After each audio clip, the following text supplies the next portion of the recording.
invite, this is very strong, invite Nirwan Dewanto to give us a brief introduction, a 15-minute introduction. And then we will ask all the artists and Asikin Hasan, the co-curator of the exhibition, to come up with Amanda Rath and engage with you together in a conversation where the artists can express some of the ideas that have given the field for their artistic production for this show and for their work in general.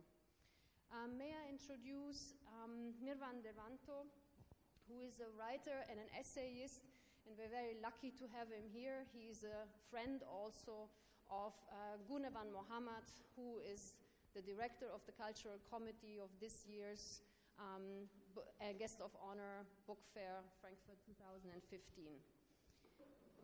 Please step on the podium, and we... Thank you. Good evening. Good evening, friends, audiences. Well, I'm not willing to comment very specifically on each works presented here, but now I have to speak English. I'm trying to speak English. Then I wrote some notes, part of which I would like to read out, not all the parts of my essays, and I hope this small writing would enlighten some points on the relations between the works and the backgrounds, which is the art history, modern art history of Indonesia. Contemporary Indonesian art is a kind of interpretations, or you might say misinterpretations, of the international art, as well as critical questioning to the various problems of the country. For myself, looking at the four works presented here is like doing a flashback to the backgrounds that supports their existence. The contemporary nature of the works which we face here is not just a reaction to modernisms, but also its continuity thereof. But what I mean is continuity is an imaginary line reaching far way back to the backgrounds, not only to the modern art, but also far deeper layer that support the artistic modernism itself. Take for instance Joko Avianto, which we see just in front of the cafe downstairs. It is for me is an implementation of one modernist principle, which is to push medium specificity up to the purest optimal point. But if modern sculpture adores hard, heavy, extensive, and eternal materials like stone or steels, Joko takes a cheap, brittle, and easily extinct material like bamboo. As we know, bamboo is a material of high abundance in Indonesia, but Joko Avianto is not only departed from such ecological awareness, but also he employs or he reinvents the method of traditional bamboo craftsmanship in Indonesia, as well as taking away, revitalized some form from bamboo crafts, as we know. And we know that this kind of craftsmanships could be found almost everywhere in the back far away in the country. Or let us take for instance, Eko Nugroho's works just behind you, just along the wall, just besides of the downstairs. The work is, to me, is a kind of misinterpretations, in the positive sense, of course, of Indonesian ornamentations. Why I say misinterpretations? This is why Eko Nugroho just delete or wipe out the reference to the traditions that support them. So if there is any traditions that is evident in the oeuvre of Eko Nugroho, then it is popular culture. At the surface, you can see the popular culture. And when you see his joyous polymorphous creatures, for instance, that is things of cartoon, street art, folk art, toys, anime, and so on and so forth, puppetry altogether. But the sensitive eye will recognize, for example, the kawung motif from Javanese batik, or the fish scales motif from the ancient Javanese roof of Javanese house.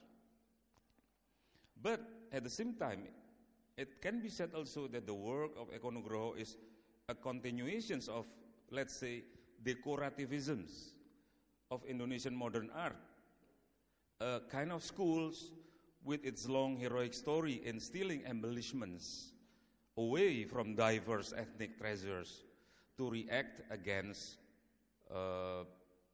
universal abstractions. So there is a branch, there is a reaction, there is always acute or latent reaction to, let's say, to universal abstract modern art in Indonesia by that way. We know the names like Kartono Yudokusumo in the 50s and then Widayat in the 70s. Well, now Jompet Kuswidananto's oeuvre is usually a travesty against Javanese symbols, such as military uniforms at the Yogyakarta Royal Palace. However, by eliminating the human figures wearing it, Jompet as if just talked about things which had lost their cultural references. Then we see Jompet's work. We see on that room, on the other side of us, we see again the way Jompet using the same methods for different problems. Yeah, you could see only costumes, only shoes, and without a human figure wearing it. Thus, Jompet reacted to acute self-orientalizing act so much in play within the national culture, embraced by the bureaucracy and I think the biggest part of the society. Then the work we are seeing here, just above us, is from Tromarama, is a kind of reworking of the anti-art of Fluxus. And thus this group is actually saying something about the conditions of uprootedness in Indonesian urban life. But unlike the anarchic Fluxus, the whole oeuvre of Tromarama, which we have seen in the last 3 years, is willing to stimulate spectators, listeners with likable interactivity. So the anarchic quality from the Fluxus movement is just turned upside down into something, let me say, entertaining and joyful, and very much to the feelings of the youngsters. Perhaps Tromarama's work is one of the peaks of the movements that reacts against the supremacy of painting and sculpture, against the ideology of art as personal expressions. And we know in Indonesia that reactions against the high art has begun in the mid-70s with the new art movement, or in our language they like to call themselves like Gerakan Seni Rupa Baru. All those Gerakan Seni Rupa Baru is like an arcing principle for any movements just right after that up to this day. So the theme roots appended to these exhibitions does not at all mean that the origins, the roots that give birth to the works we see here, are there, already given or fixed, or that roots are automatically opening up, fully exposed. No, not at all. Indonesia has many roots, infinite in number.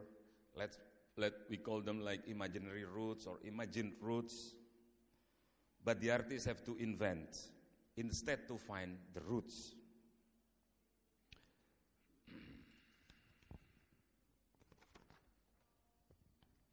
So, materializing the artist's vision about the roots, it's like to explore into the, let's say, geology of meaning, where the geological layers, the cultural layers, are only specific to one's artist's specificity, historicity. So these four artists have been searching for the roots of theirs, but searching for is not an appropriate phrase. They create their own roots, or if I can quote the Argentinian poet Jorge Luis Borges, they have invented their own precursors instead only using the influence from the past. Yeah, so inventing their own fathers. So they are creating father figures and then killing the figures and so on and so forth, and making something from the shadow of the father, but turn into something else. When their works are called contemporary, it is clear that they explore the treasure of Indonesian modern art itself and of global modernisms, but simultaneously they pose criticism to it, to distort it, to problematize its role as critical, subconscious twin of modernizations we are caring for. The contemporary nature of the works you confront here is, of course, so much in step with the current internationalism prevailing on the globe. We know all these characteristics of the prevailing internationalisms, like the blurring of the boundaries between high art and low art, the destructions of hierarchy between the center and the periphery, and then the shifting of meaningfulness from the creator to the audience.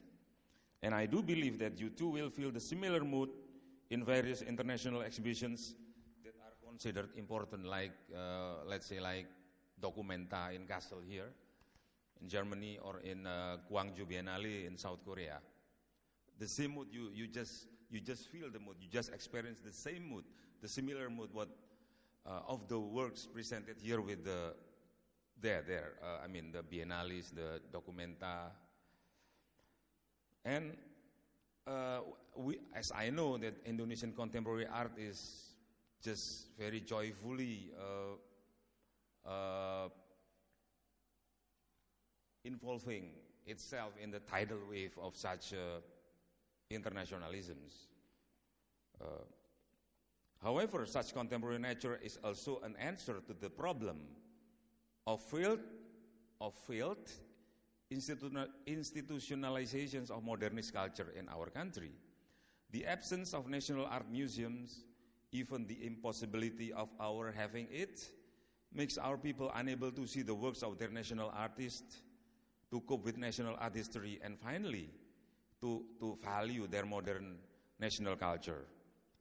Thus, being contemporary is also means a shortcut to means the audience without the mediations of the museum, the history of art, or the standard of what art is.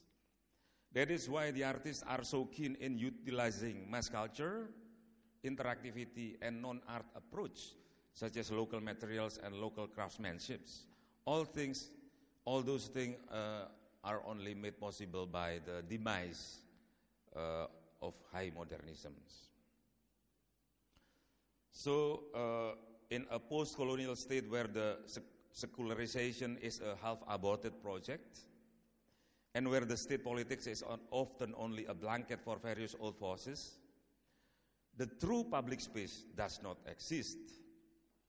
In various ways, the works of our contemporary art seeks to expand the public space, even merely only the idea of public space, not real public space. That is still very false, narrow, and fragile. And to define the idea of public space from the pressure or from the repressions given by essentialist pressure, if not fundamentalist, from religions, from ethnicity, from regionalisms or kedaerahan in bahasa Indonesia, in our language, and nationalisms.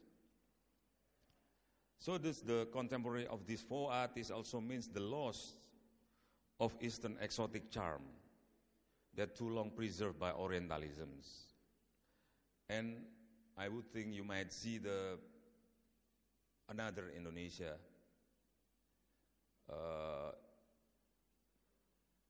Indonesia which you never dream of, whose roots, I would say, whose roots just protruding to the future, inside, moving backward to the past, to the backgrounds that supports them.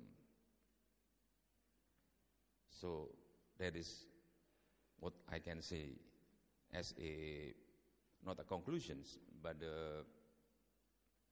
kind of introductions. I mean, not so much introduction, but not so much also a commentary, but, well, it's, let's say, a way, not only the way, not the way, but a way to get into the works of these four artists. Thank you.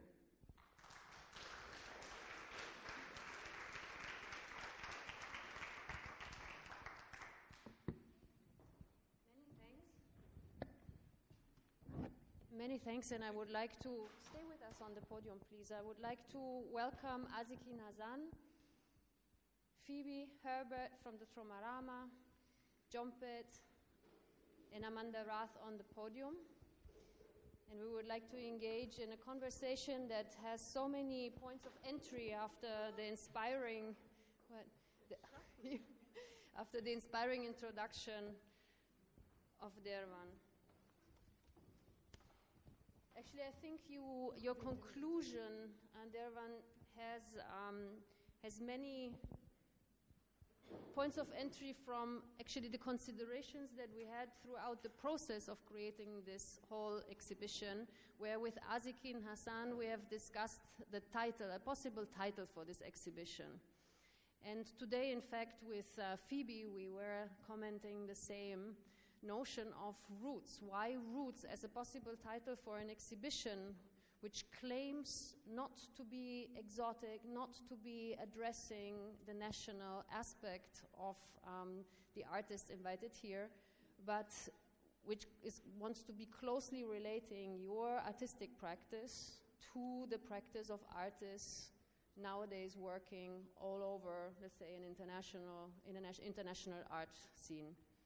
So, Asikin, would you like to comment on the idea that we discussed throughout the months and how it came to the title of Roots?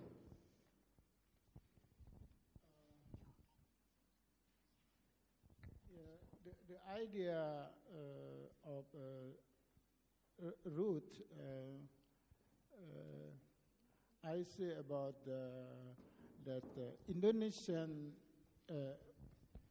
contemporary art based on many layers from Dutch colonial, from Raden Saleh era, early 19th. Raden Saleh influenced by European art, like Romanticism. And secondly, Persagi. Persagi is Indonesian Persatuan Ahli Gambar Indonesia, and group of painters in Indonesia. They talk about different discourse from Moy India. Moy India was the Dutch colonial approach. And then 1975, Indonesian art movement or Gerakan Seni Rupa Baru in Indonesia was born 1975. Gerakan Seni Rupa Baru was reacted from many problems, social, politic, and artistic approach to. Gerakan Seni Rupa Baru criticized to modernism. For Gerakan Seni Rupa Baru, the art in Indonesia makes many approach, yeah? And when Gerakan Seni Rupa Baru was born, the Suharto regime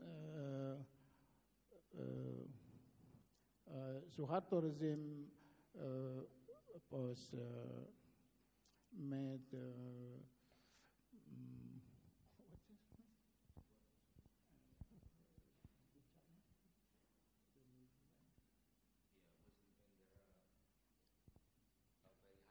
yes, with very high power.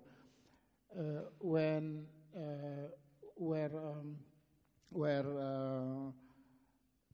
no discuss for politics and no activism and no many independent expressions. And Gerakan Seni Rupa Baru was born when Suharto regime. So Asikin, from what I understood also from working with you all this month, was that the young generation now of artists are maybe one of the first generations that can investigate a freedom of expression through the different forms of arts. We see that also at the book fair with most of the literature that is being presented in this context. And we have here 4 of the artists that exactly try to do the same thing, bridging somehow the past and looking into a future which connects them to an international reality that they are ever so more protagonists of. And Febie, we came today together also with Willem de Rooij, who visited the exhibition with his students and engaged in a discussion with all of the artists. So a great moment of interesting dialogue. Also because Willem is Dutch by origin, so that was an interesting point also of debate. And Febie, we were thinking, we were making this consideration as well about the title of the exhibition, and I would like to invite you also to share your thoughts about what you were mentioning today. Yeah.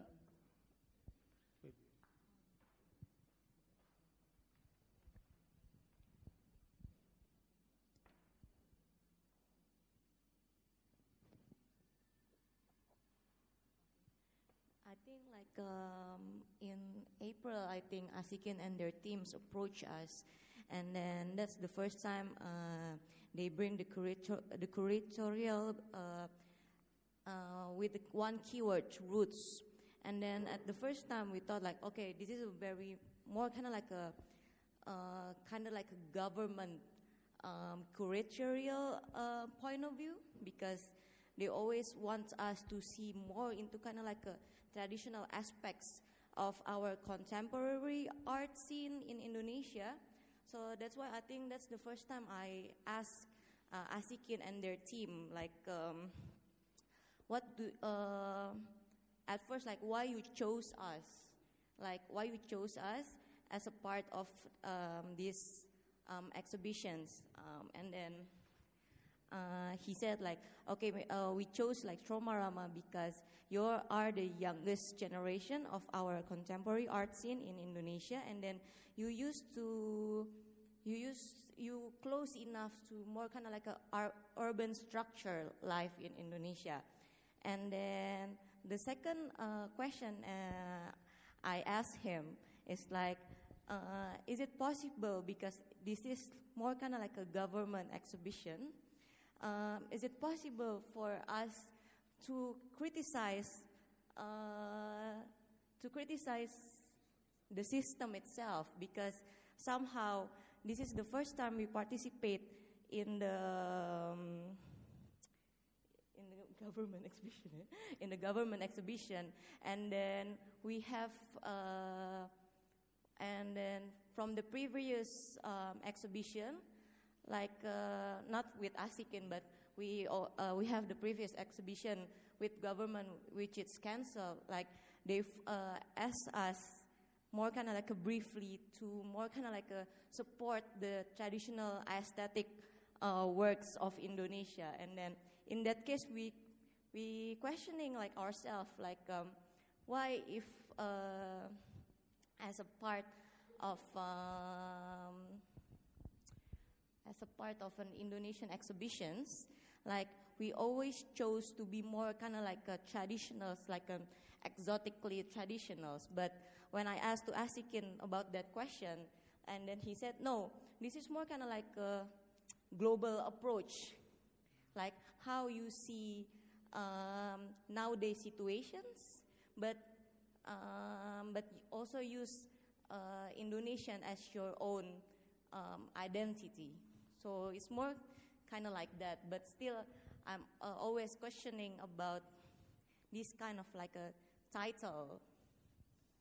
It's in. May I just comment quickly on? One question. Sure. To clarify the points. This is for Asikin. Sorry. This question is for Asikin and for the curators.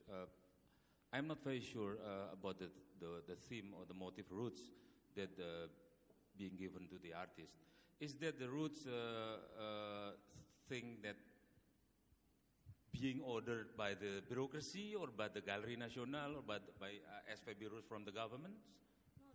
No. No, no. I asked Asikin. Is the roots things that came from you, from yourself as a curator, or from the governmental bodies? Yes, from me as a curator, and then I discussed with Rizky Zailani as a co-curator.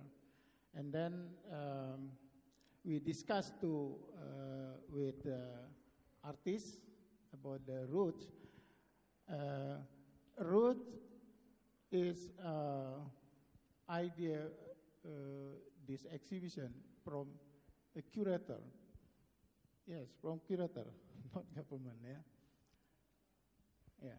From our point of view, it's interesting that you engage in this discussion, because in fact, by being the institution that proposed this exhibition in the context of the book fair, we were not aware that it would be such a dilemma for the current generation of artists, whether it would be seen as a governmental funded exhibition or whether it would be an invitation to participate at an international exhibition.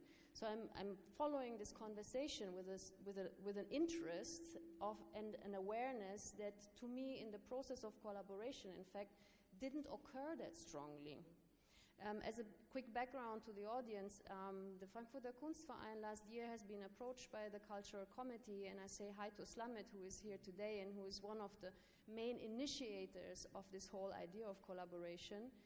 And the main idea was to give the German institution, as to other institutions here in Frankfurt, the most freedom possible to develop projects, cultural projects, that would make it possible as an encounter, cultural encounter, to present Indonesian art, may it be the performative arts, the theater, the music, or contemporary art, to a German audience which is not that aware about the current production in Indonesia.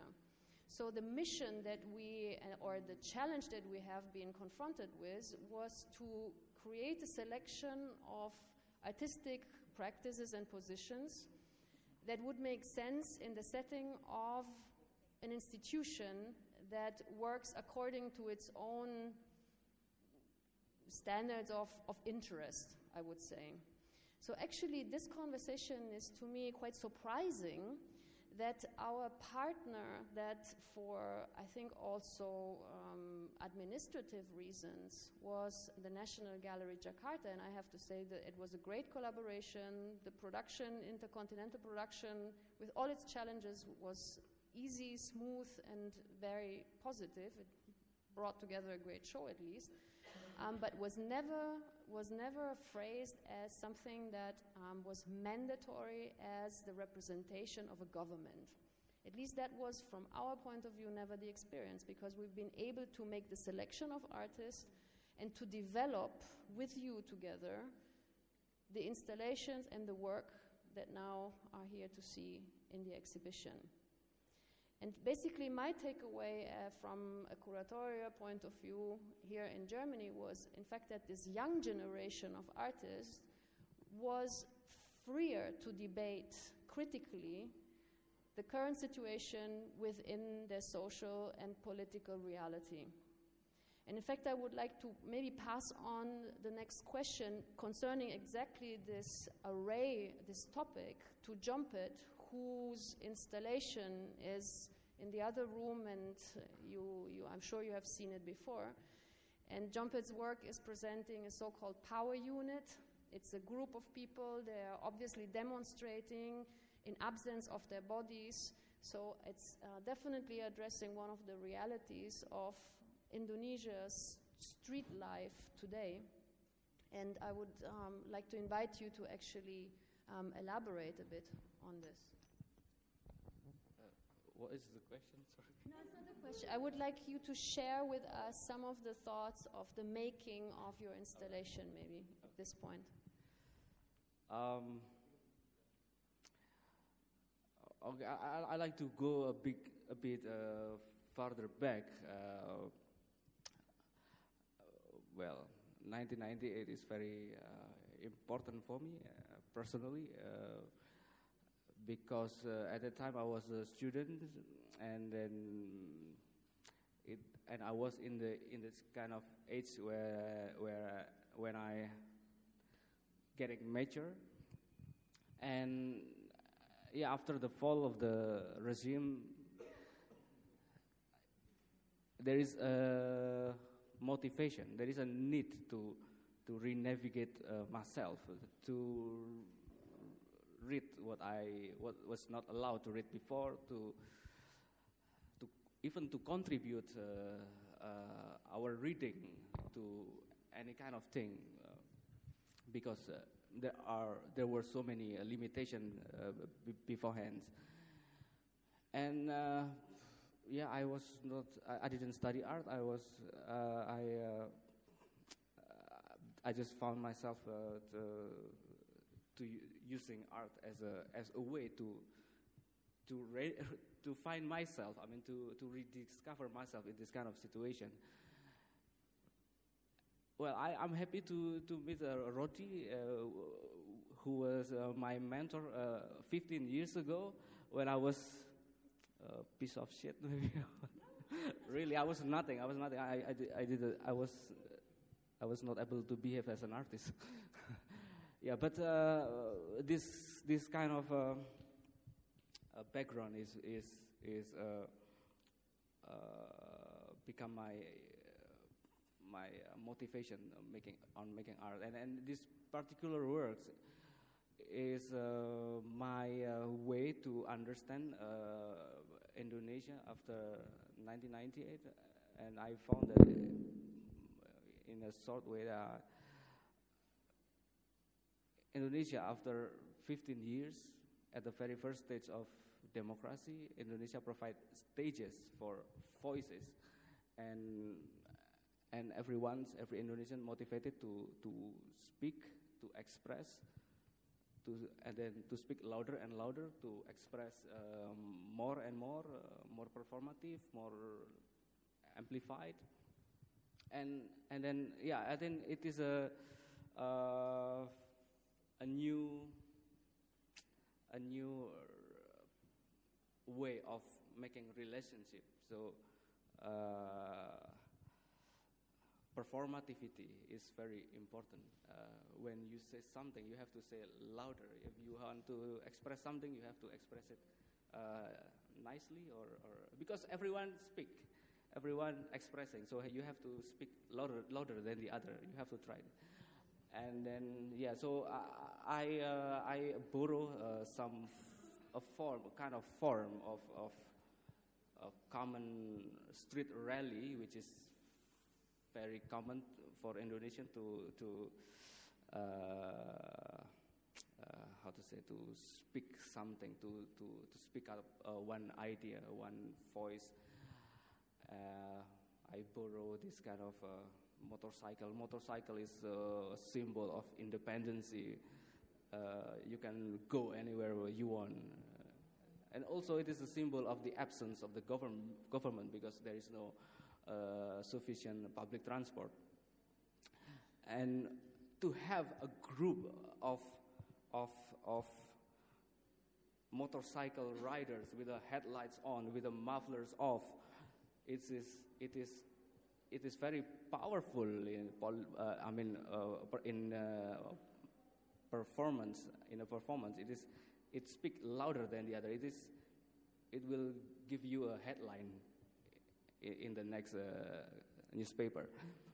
And then I like to share this kind of feeling, being in this kind of how to say, noisy democracy. You have what else I can say about this? There is one other points in my work is that I use this kind of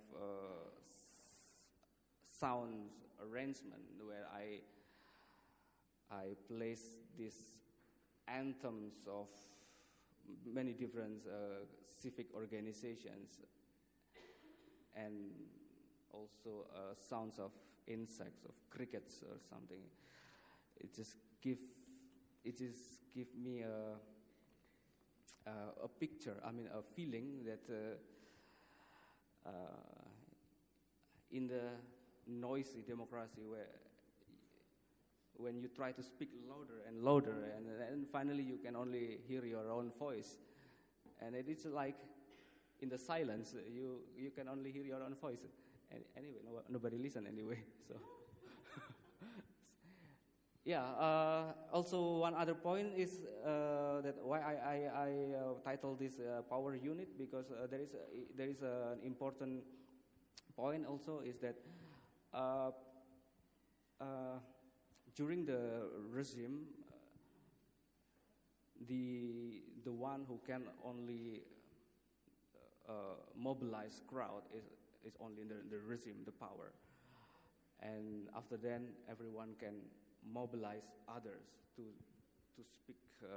speak up any kind of voice, and turn a crowd. I mean, just crowd into a political power unit.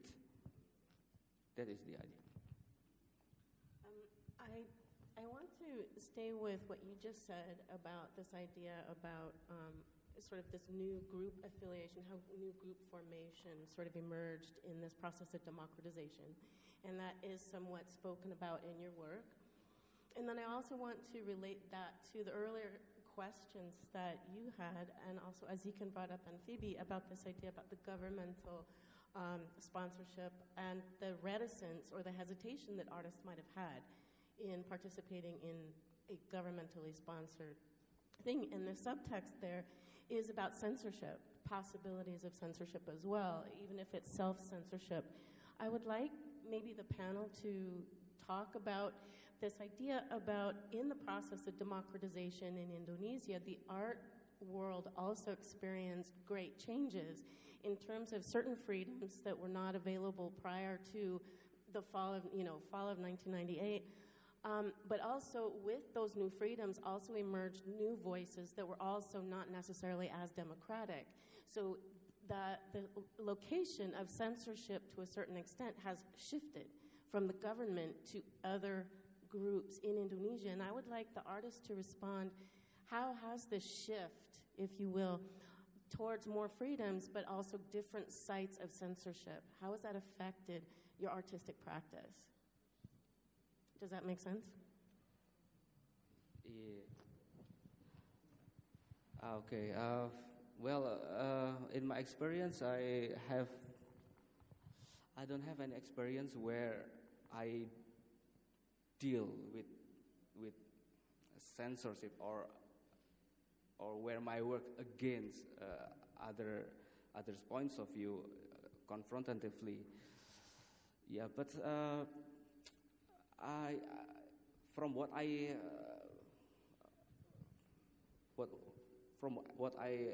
see, I mean, in the environments, I mean, yes, it is. There is I think the government is no longer forbid us to. We are free to speak anything. We are free to express anything, and then. But when you say something that against others, then your neighbors or your next doors will come to you and beat you. And everyone try to find out where is the limit, where I until what limit I can say something where anyone not beat me, don't beat me. So something like you try to step one step and then, oh, I'm okay here, and then I step one more and then somebody beats you. I think there is the metaphor of how the democracy is being defined, being yeah, but I don't have that kind of experience. My work is very soft. Yeah.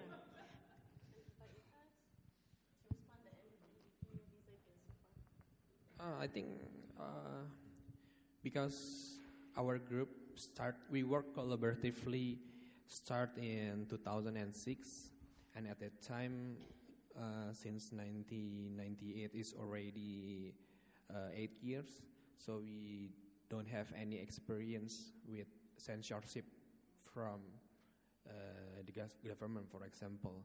So nowadays in Indonesia, artists is like Jompet say, they have a free artistic approach. They're free to say what the voice through their artwork, as long as the artwork can trigger a discussion between in the public. Yep. Well, I'm not talking about necessarily the government censorship, because that was very clear in 1998. I mean, prior to that was very clear, the boundary.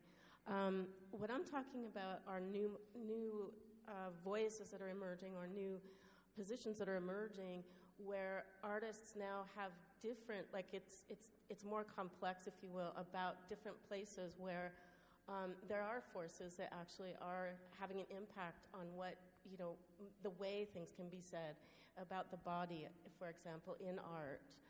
That has changed drastically. That changed in 2006. That became a great debate in 2006, the way that the human body can be represented and the limits that, so I'm wondering, in terms of the last 15 years, if an artist were to be critical, there are different voices that have emerged that have had an impact on art, and it's not necessarily from the political parties. So maybe something. Can I contribute? Oh, of course. Okay. It is clear that at some points of my notes, my presentations just before, I'm so much into the continuity instead of discontinuity.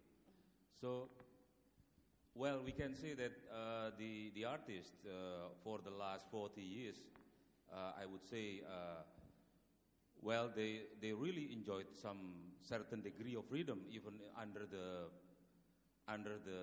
reign of the new order. Even the artists or the critics always forgot that under the new order regimes, there were lots of experiments. Don't forget that the new art movement is just happened during the new order era, and then made possibly only by the enclave called Taman Ismail Marzuki, which is guarded by the governmental money, municipal money, but only such a governor like the late Ali Sadikin, who had the being brave of giving some certain of freedom. But not only the visual arts, but in literature or in any branch of arts, we have a certain degree of freedom, like Sutarji Kalsumbari, Orendra, Theater Koma. Well, they speak loud about the criticisms into the regimes. That's the first point. The second point, then, like what I was saying before, the new art movement just provide the second or third, the generation after them, with the ideology, with the new paradigm of not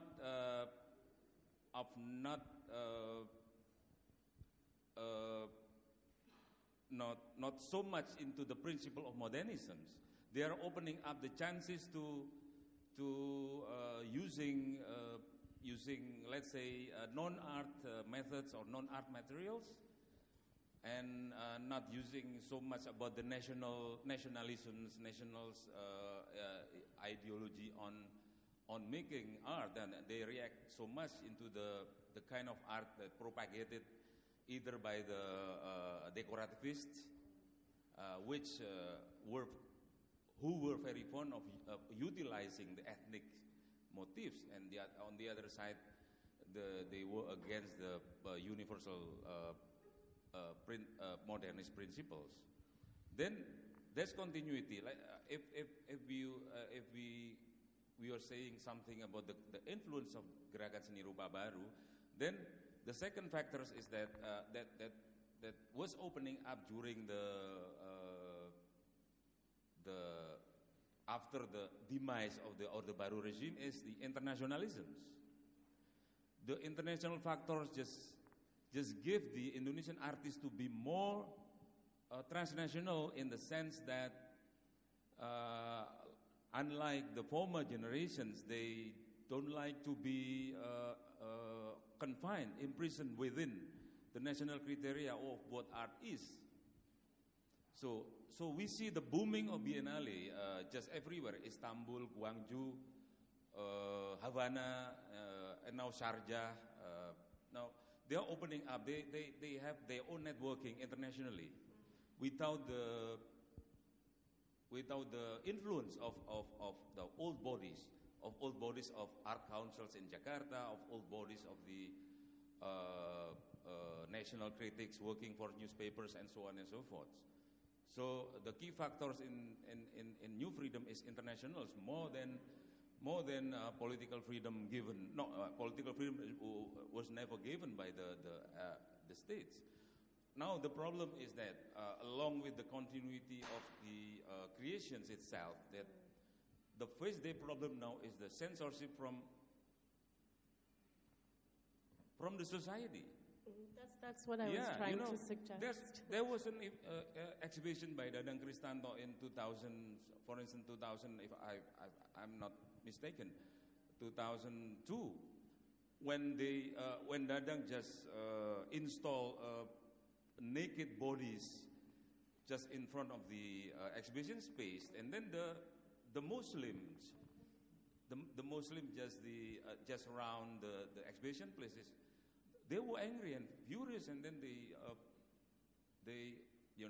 censor the works, and the committee did not show the work anymore, and we then remember the CP Biennale.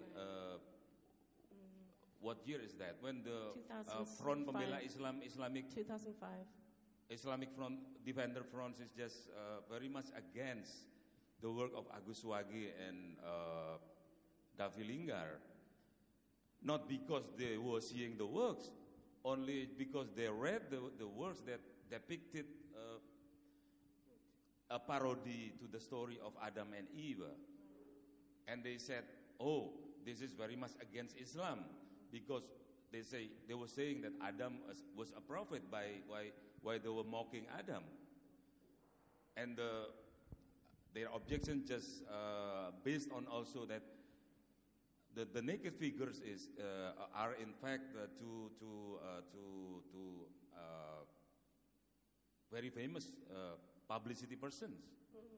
Why those people, those sinful people, taking role as Adam and Eve and so on and so forth? And I think that this generation is just facing the same problem. See, that's censorship from the society, right, from certain groups, society, not society at large, but definitively that's part of my point, was that there are certain voices that were subverted, if you will, prior to the Reformasi period. They were subverted, and so those voices now are being heard. They're coming to the surface, and this is, I get Tromarama a little bit, sort of discusses a little bit of this emergence of this newly complex society, but Jompet, I think, his work deals really well with these issues about the process of democratization and the emergence of new voices and the problems that a society faces in dealing and negotiating with itself, with all these new emerging voices.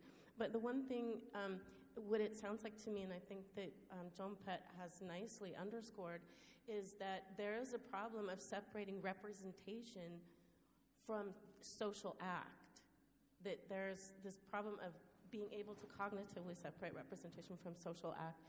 And I think Jompet's work speaks very well in terms of these issues.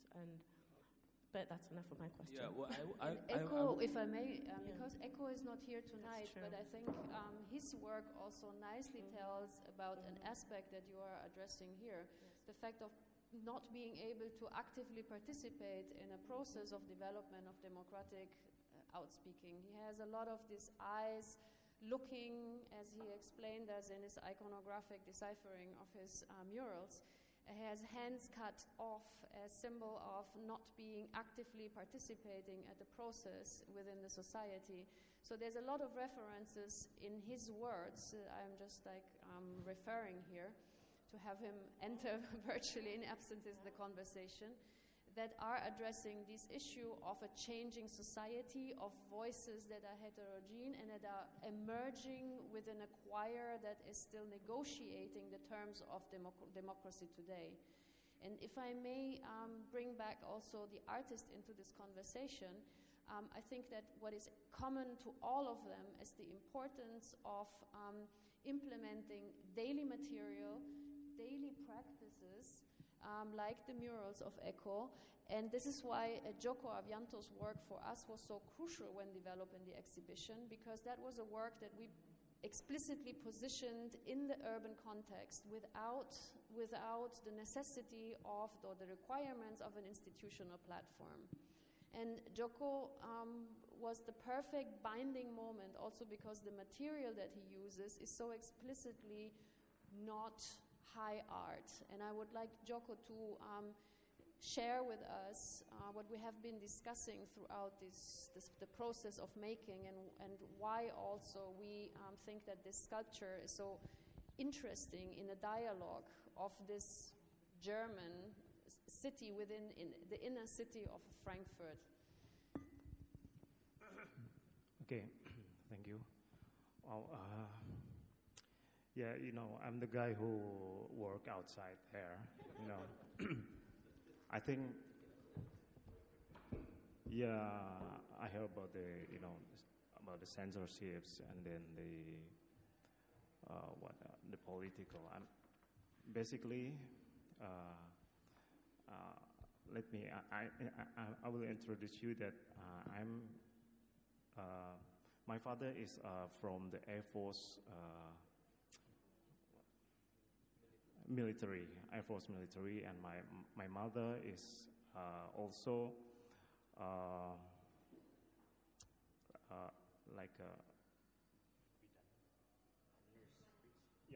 like a nurse in Prabowo institution, Prabowo, who is and also in the military. So maybe that's my political experience. You can imagine that I choose to the School of Art, become an artist, and it's a problem in the house, even in the house, and then. To the sadness of your parents. Yeah. My mother is,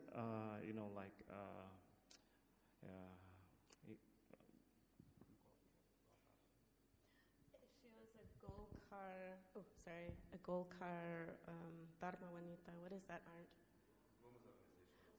Women's organization of the state, very nationalist. Yeah, in the region, and it's very active. So I see the posters and the pamphlet ready in the house, and then also I have experience in 1998 when I when I second grade in sculpture studios. When I do a modeling session in class, outside there are riots. In Jalan Ganesa is a very, very important street in Dago in Bandung. Everything riots. So I still there. I still in the studio. I just finished my work, and then I look outside for a while, and then wow, it's very interesting, and then I join. That's the experience. I mean the problem is in outside. As you can see, my artwork since 2006, I build in outside. I'm interesting about the site-specific project, kind of that. I choose bamboo. It's because against the modernity. Against the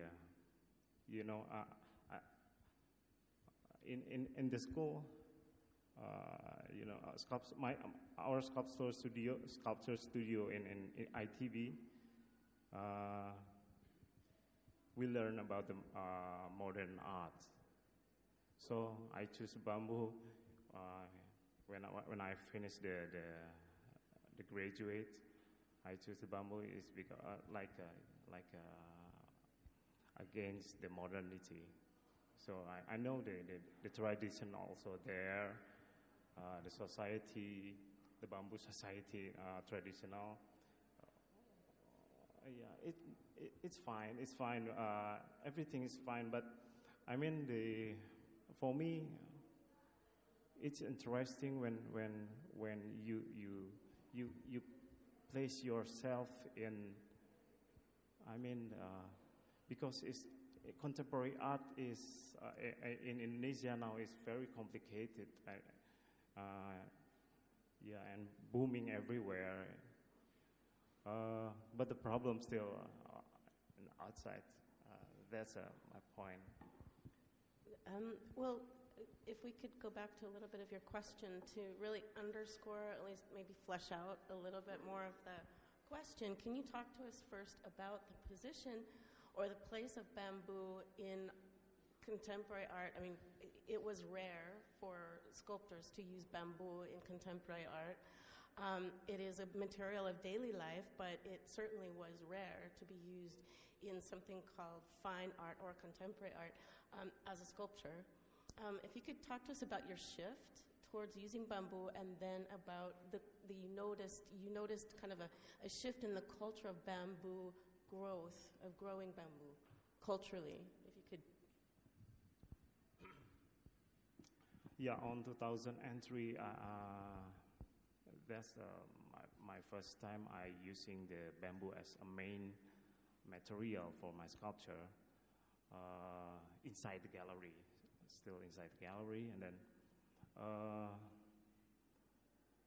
from there I believe that the material can use as a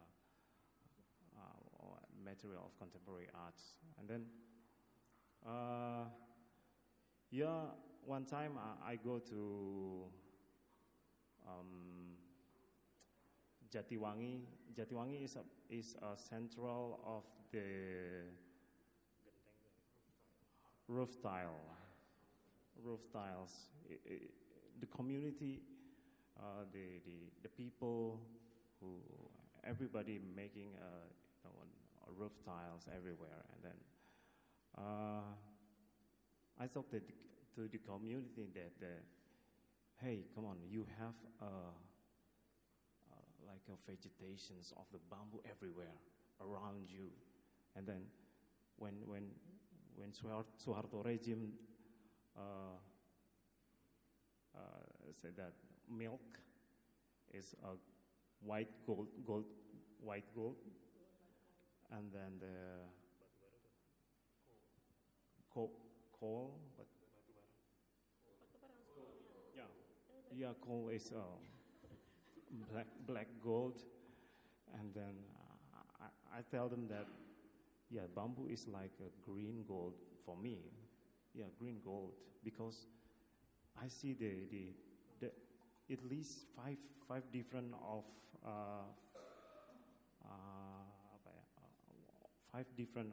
type of bamboo there, and you can use as the part of your life, and then make some like a production for industries, for because I see the houses and the goods. It's very no problem. It's everywhere, but not part of them today, because they are switch.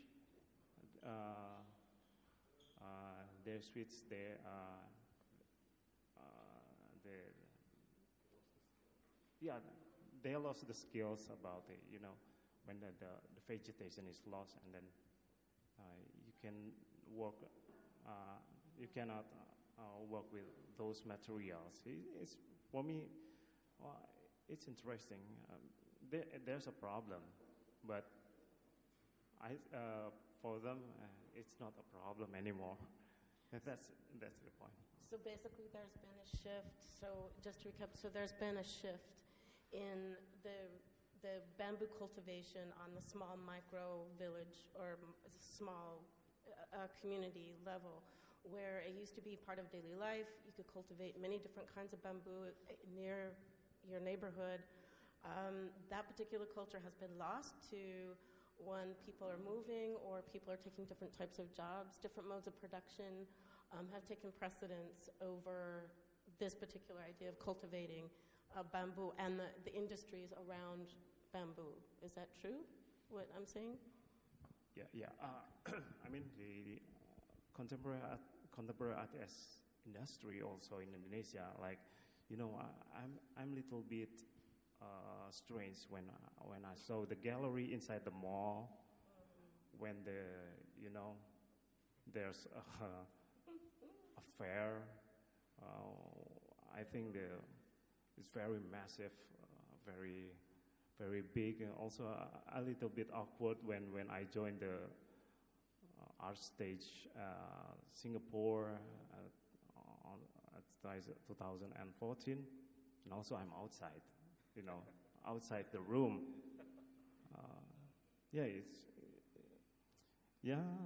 It's funny for me. So here again, the idea of the daily material, of objects of daily use, which is in the work of Tromarama, and we're sitting in the midst of one of your installations, has the same importance of for the producing an artwork with daily objects. Maybe you can quickly run us through what we are sitting underneath here, and therefore build a bridge in between something that is similar to all of your approaches. Yep. This work is called Break a Leg. It's start with the brand of the towel, which called Good Morning, and then when we search the meaning of the Chinese characters next to the Good Morning, it's the wish the owner good morning. So we saw this towel is commonly used by people in Indonesia when they work in their daily life, from vegetable seller, from driver, for everyone. And then we see this title of Good Morning have an ironic meaning to the activity the people still do in their daily life. So that's how the work start, from the how this urban life have the characteristic of the modernization, and then that's how we develop this work, how modernization have the ironic side of the system. And then in our work, we always start with the object, with daily object. Like our previous work, we use porcelain, buttons, and then we talk about the situation in our everyday life through these objects. Yeah. Your urban experiences. I mean, you make from what I've seen about your work, which is interesting, is you underscore the urban experience in many respects, and about easy access to food, if you will. Here you're talking about the acceleration of this acceleration of time, but also how banal or mundane, it's the mundane, but the acceleration. So it's the same experience over and over and over again in this piece, anyway. At least that's what I'm kind of getting. In your work, you talk about that, but also what's interesting is your process is quite unique in that it's stop motion animation. So it's very hands-on, very process-oriented, very manual-oriented. And then you put it through an editing process, through, you digitize it. So if you could actually talk about those two things, big general things. Maybe at first, people always talk about the similar characters, about like they always talk about this is video or this is crafts. So that's the first questions, if they saw our works, because our works using like very meticulously methods, like sometimes it's using like more than 100 frames to reach the goals of the durations. And then, yeah, maybe because the first time we did the stop motions together, because at that time, at 2006, we don't have any good equipment to build our own videos.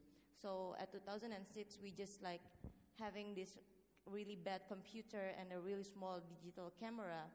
And then we have this kind of like a hope to make like a really good quality of the videos. And then at that time, the animation seems like a good, like a really good solutions to make it happen. So, yeah, our first works, it's a stop motion video using the woodcuts.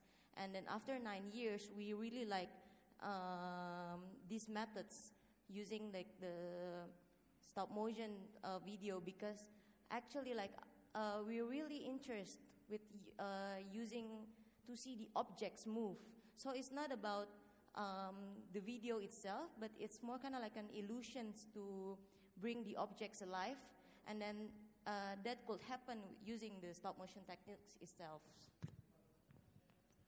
And then through the animation, we always like to reinterpret how the animation come from, like how the cells, the animation is from, this case is that from the towels and then from the woods and from everything.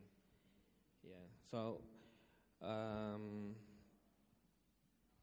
we always start with the object to make the video. Yep.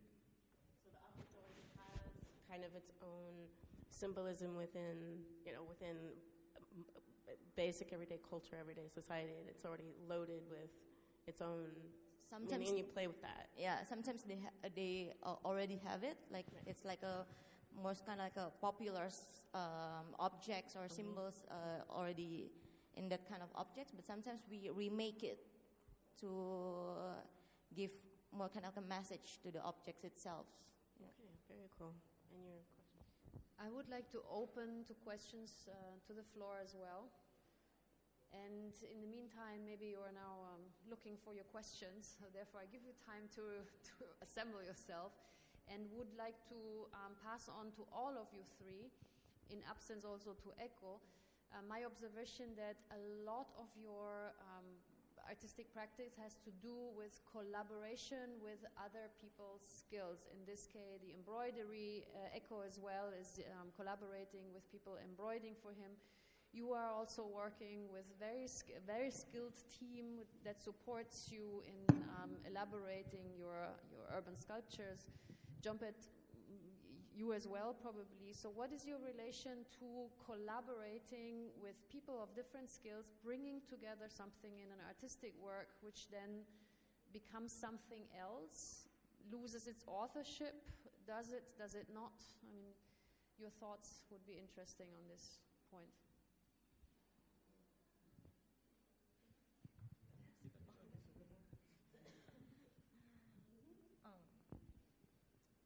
Yeah, that's a really good question about the loss of the authorships, because from our previous practice, we always collaborate with the musicians, and then basically these musicians are more kind of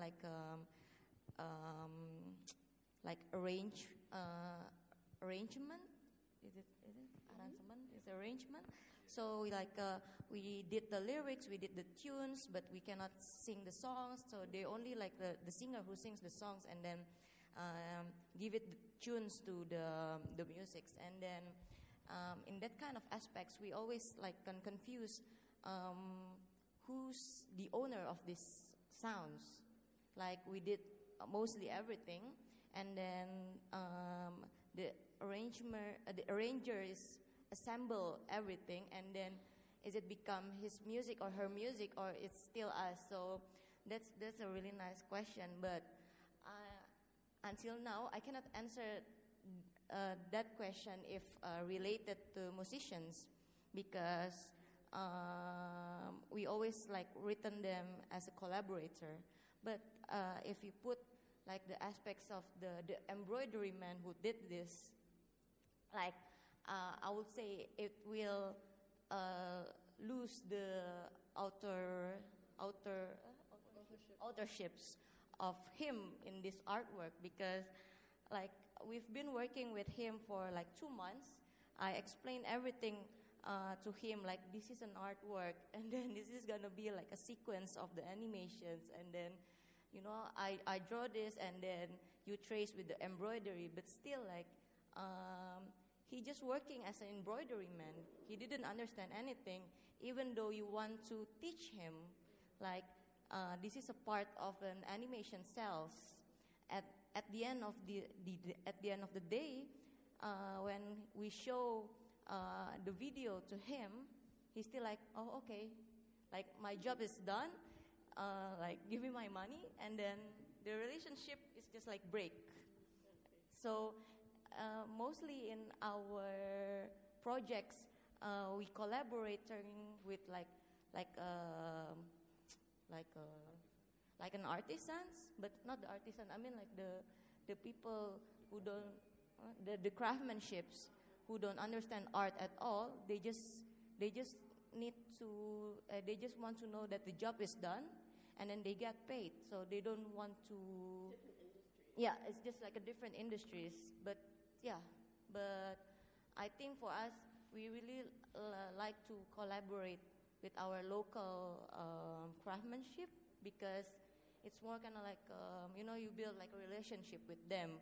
But somehow when the project is done, it's just like the relationships also is done also.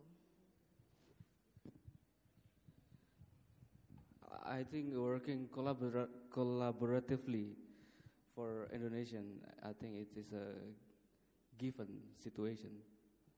It is a fate for any Indonesian, because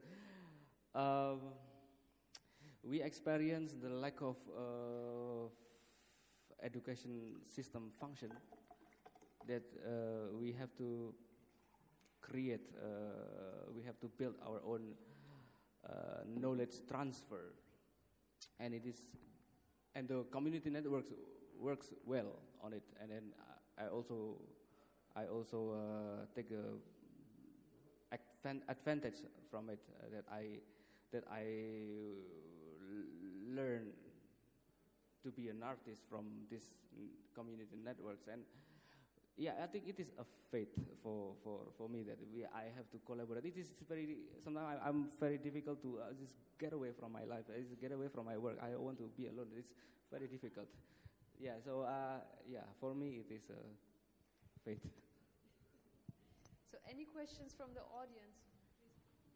Let me give you the microphone so you're part of the recording. Thank you. Hi, my name is Ellen. Hi. First of all, maybe I would like to thank you for giving us a thought-provoking work. I mean, as always, I've been following your work also for some time already. My question is going back to the emerging forces that Amanda was saying. The emerging forces, what we called, actually, those are the oppressed voices before, during the New Order era. How has, sensitive issues, because we saw a lot of, actually more civil censorship than government censorship, civil as in civilians. How has this influenced you, consciously or unconsciously, in producing your work, and particularly when you want to talk about sensitive themes like either nudity, body, communism, ideology, religions, and whatnot? So that one, and for the curator and Mas Nirwan as a director of an art venue, like how has this also influenced your choices in curatorial work on the art shows that you show and produce? Because I mean, Salihara has also suffered, civil censorship and attack from certain groups. So that's my question. Thank you.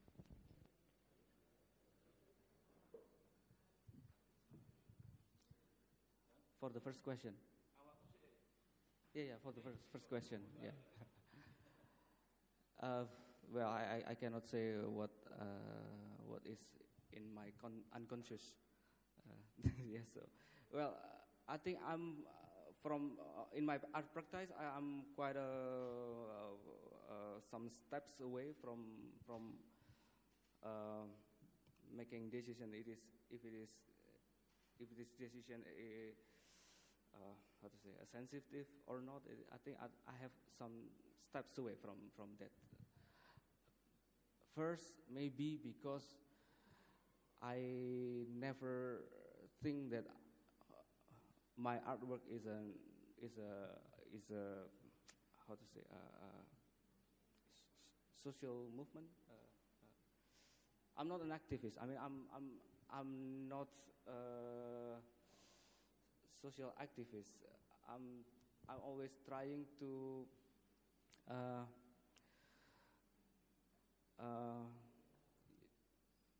utilize the artwork for myself, especially to answer my own problem, which I can share to others, and then also because I'm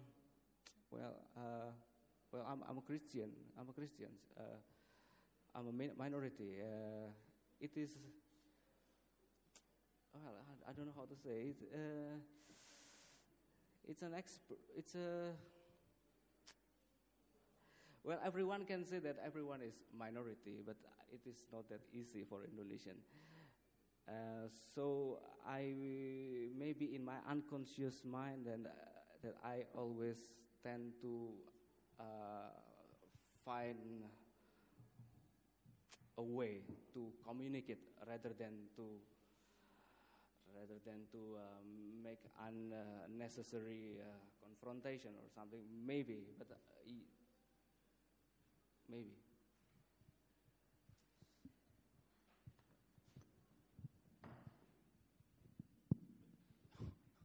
Well, I would not answer the questions about my centers where I am, but I would like to highlight one point, one issue that was posed by Jompet before. The issue is performativity, and when we see all these works presented here, is just one main quality that are so visible is performativity, and that means that the last generations of Indonesian artists have put so much energy into what is called interactivity, and at this phase they want to step away. They want to step away from the older generations who are like to push themselves as a protagonist for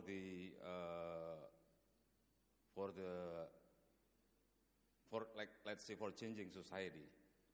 So I would say also that these artists, these four artists, as an example of the last generation, the latest generations of the Indonesian artists is doing a lot more to be not vis-a-vis with the violent forces. I think they were learning a lot from the case of Dadang Kristanto at the Bentara Budaya or Agus Wage at the CP Biennale many years ago, of using materials, of using the issues that confronts the forces very directly. So they put the issues in a playful way, in let's say multi-interpretability, that you can enjoy the work while you can enjoy also how far the issue can address, let's say, social criticisms. So I think they have been far away. They have been they have been at some far point when compared to the earlier generations, using, let's say, socialist realisms or using social criticisms in not in a playful way, not in a multi-interpretable way. So that's why the being collaborative is one phase, one early phase to get into the interactivity. And then when they share the ideas with the craftsmen, when they share the ideas with the craftsmen and the work is done, when the job is done, and they have to go through the second phase, which is to be with the audience, who will give the many voices, many interpretations to the works, and even when they post criticism, let's say, to religious groups or to the religious establishments, the work itself would not challenging directly into the authority who has the final decisions to value the works. So as far as you do not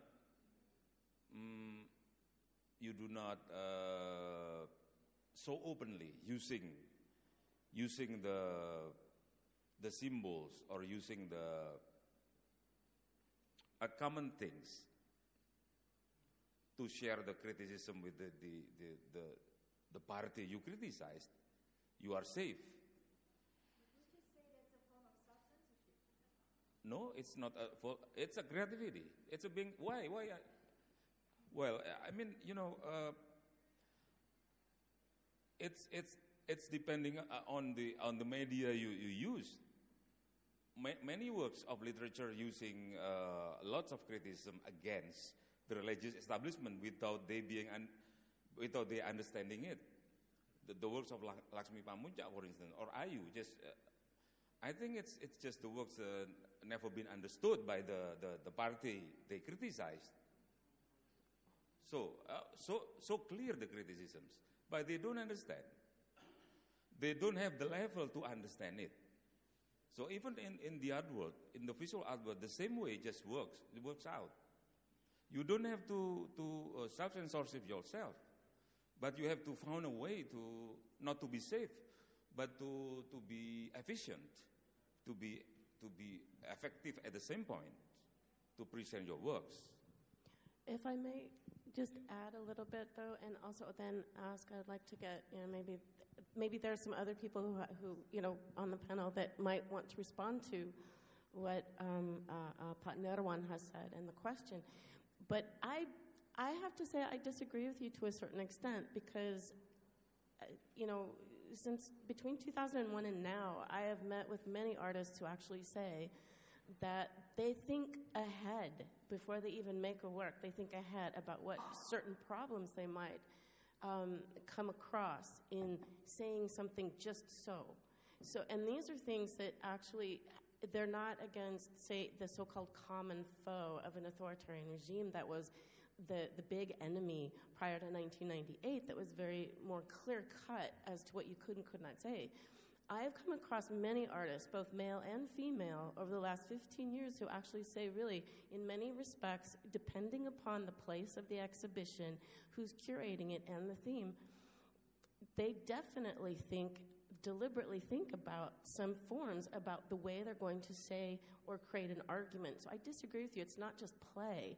There is oftentimes a deliberate self-censorship, and I've seen this several times. So maybe somebody else on the other panel, though, would like to respond with your own experiences, yeah? And we do also have another question from the audience. May I? Okay. Thank you, Franziska. There are 4 artworks in this room. Ekon Groho, after that, Jompet, after that, Joko, and then Tromarama. So if we can see the age of the artists, they are different. The oldest one is Ekon Nugroho. on 1998, Eko Nugroho was 24. So he involved on the Reformation anti-Suharto movement on there. So we can see the idea of Eko Nugroho still talk about that era. So in my opinion, it look like Eko Nugroho, even though has the beautiful artistic form, but the idea is old. It's been the idea still talking about Suharto era. The people has no right to say anything in the past. After that, Jompet, the old of Jompet is more younger than Eko Nugroho, and really, huh? Right? Huh? 1 year. Okay. Who's more senior, you or Eko?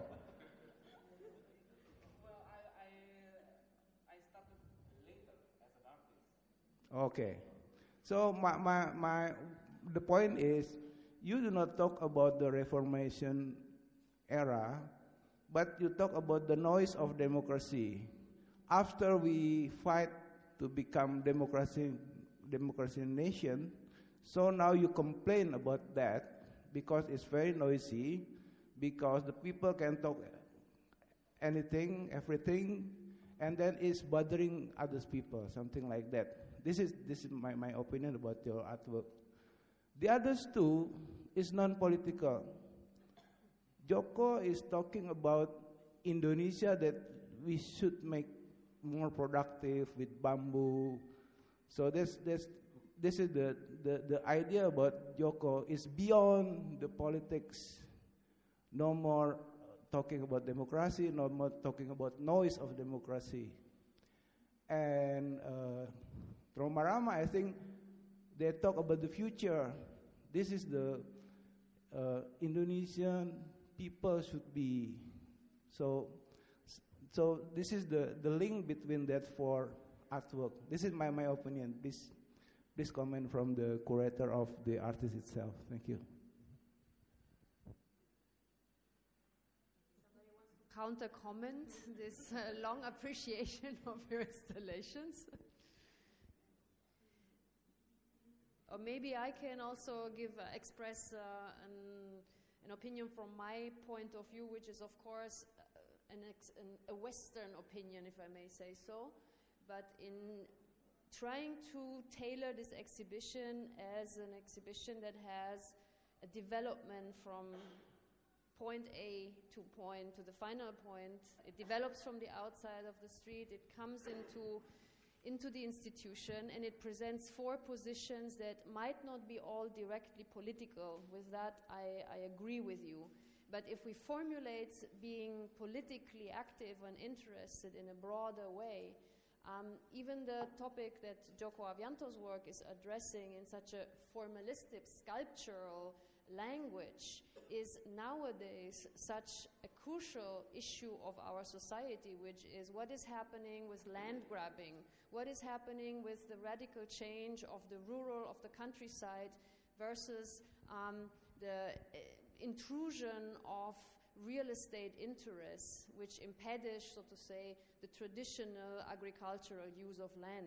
Or what is with the material that nowadays is achieving the state of a growing resource with a luxury connotation when used in architecture for an upper class, modern, postmodern architecture. So if we broaden a bit the idea of what is politically an outspoken artistic position, I think that all of the four deeply are involved in giving us a perspective on our today's society and giving us a different read on what is happening today, where we still lack the historical perspective on what is actually occurring. This is so to say, a Western read on your doing. So maybe you want to comment on both of the perspectives.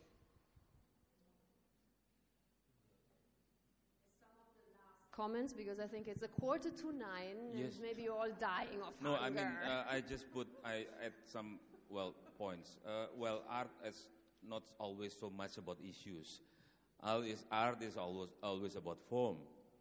And form, or the searching for form itself, is the most basic principles of making art. Joko Avianto, for instance, let's say at the surface, he likes to play with form. He revitalized, let's say, a modernist principle of sculpture, which is to push forward the characteristic of the medium up to the purest, optimal points. That's the principle that we can find in any Joko's bamboo's works. In this, at this point, Joko is similar with his teacher Rita Widagdo, which employs the modernist principle. But what is make him so different with Rita Widagdo, that he posed some other different visions, so much different from the teacher. He finds the strength, the weakness of bamboo as a strength for sculpture. When I saw the first exhibition of Joko Avianto at the Selasar Sunairo Art Space, I was so surprised that this is our new sculpture. This is our new sculpture that something reminds me of the old modernist sculpture, but this is new way to put sculpture into the new lights. But then I'm so conscious that Joko is new only in one sense. Before him, we have Anusapati, who has used also cheap, fragile materials like Mindy woods, not thick wood, but Mindy woods, and he was Anusapati. I mean, he was using the leftover woods, making some, let's say, parody to the acts of Konstantin Brancusi, by using the cheap, fragile woods. And after Anusapati, we have now Joko Avianto, who employs the bamboo realm. And in this case, Joko is not only using bamboos, but revitalized the old craftsmanship, transform it into the new one. And in the same way, he also, like Franziska was saying, that transform also the scene of how people using bamboo. Now, much in line with Joko, we are now seeing in Indonesia lots of arts and crafts, new crafts using bamboo in a new way. In architecture now, we like Eko Prawoto from Yogyakarta is using bamboo for his own architecture. Even he knows he's making the bamboo installations like Joko Avianto. So maybe Joko would like to respond to all these wonderful things that we've been saying about his work.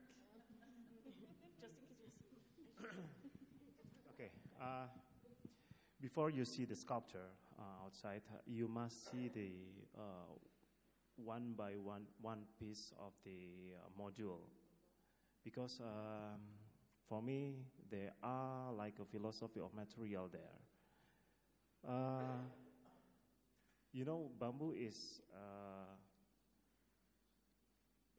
in the market, in everywhere in Indonesia, supply 6 meter long, and then how big? It's normal. But I saw the other aspects. There are a philosophy of the. I trust that there's a philosophy there. So I try to destroy the beautiness of the nature, like I slice the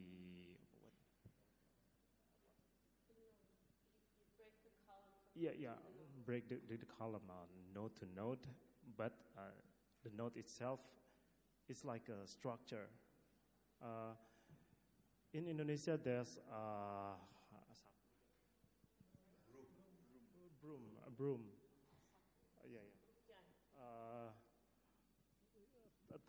Tied by rubber. So the module is the idea is the long stick of a broom, and then you can bend it. So that's like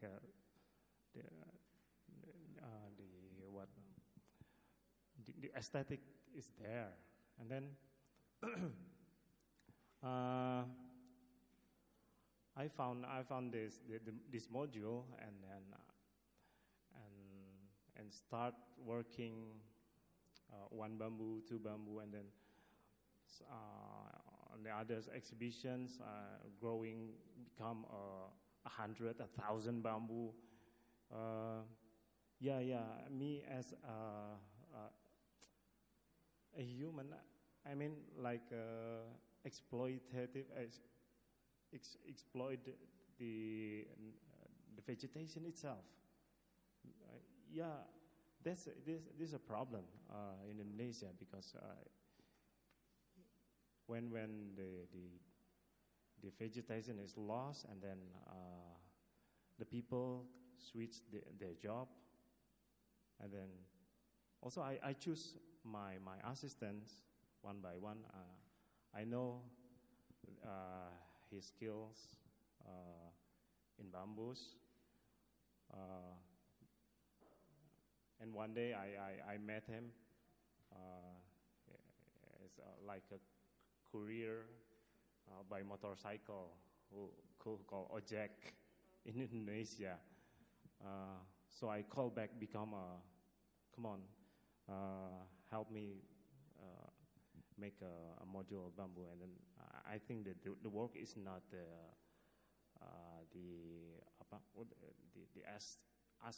aesthetic aspect normal for me. Just a work. But in the first module, I make it itself, and then